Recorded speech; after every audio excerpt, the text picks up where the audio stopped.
Leviticus chapter 2. When anyone brings a grain offering to the Lord, their offering is to be of the finest flour.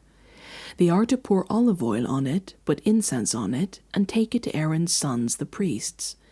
The priest shall take a handful of the flour and oil, together with all the incense, and burn this as a memorial portion on the altar, a food offering, an aroma pleasing to the Lord.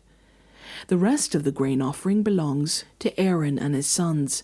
It is a most holy part of the food offerings presented to the Lord. If you bring a grain offering baked in an oven, it is to consist of the finest flour, either thick loaves made without yeast and with olive oil mixed in, or thin loaves made without yeast and brushed with olive oil. If your grain offering is prepared on a griddle, it is to be made of the finest flour mixed with oil and without yeast. Crumble it and pour oil on it. It is a grain offering. If your grain offering is cooked in a pan, it is to be made of the finest flour and some olive oil. Bring the grain offering made of these things to the Lord, present it to the priest, who shall take it to the altar. He shall take out the memorial portion from the grain offering and burn it on the altar as a food offering, an aroma pleasing to the Lord. The rest of the grain offering belongs to Aaron and his sons.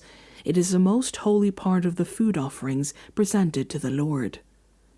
Every grain offering you bring to the Lord must be made without yeast, for you are not to burn any yeast or honey in a food offering presented to the Lord.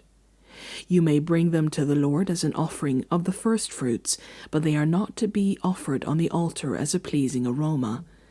Season all your grain offerings with salt. Do not leave the salt of the covenant of your God out of your grain offerings. Add salt to all your offerings. If you bring a grain offering of firstfruits to the Lord, offer crushed heads of new grain roasted in the fire. Put oil and incense on it. It is a grain offering.